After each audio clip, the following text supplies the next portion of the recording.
ওম শান্তি। 5 তারিখের প্রাতমূল্যে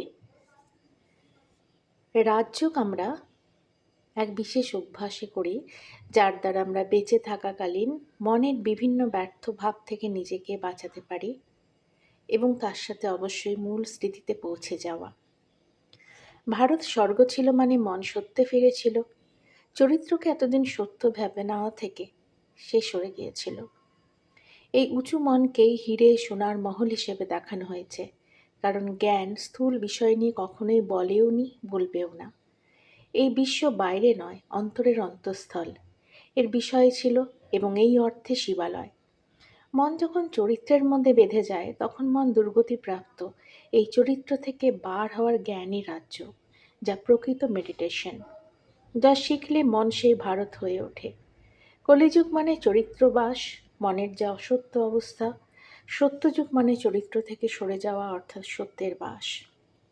এভাবে যখন এই সত্যতে আমাদের ফেরা হয়, তখনই পুরুষোত্তমের অর্থ পরিষ্কার হয়ে যায়। রোল থেকে সরে যাওয়াই হলো গৃহস্থ ধর্মের ট্রাস্টি হয়ে যাওয়া, এবং চরিত্রে বেঁধে থাকলেই গৃহস্থী।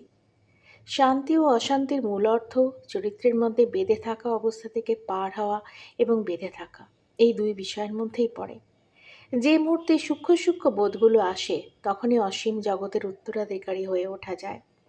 শান্তি, সুখ, পবিত্রতা সবই চরিত্রের বাইরের দুনিয়া, যা সীমিত নয়। বুঝলে জ্ঞান, না বুঝলে ভক্তি। বাবা আসেন এর অর্থ মনের জাগৃতির সাথে। চরিত্রের বাইরে যাওয়ার অভ্যাস, সংকল্পের যাত্রা থেকে মুক্তি, এই অর্থে বিত্তবান হয়ে উঠি আমরা।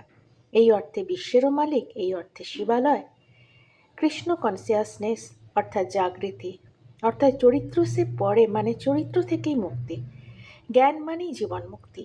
আত্মার অর্থাৎ চরিত্র থেকে যখন বেরোনো যায়, তখনই নিন্দা, মান, স্তুতি, জয়, পরাজয়ের থেকে মুক্তি এবং এতেই সম্পন্নতা আসে।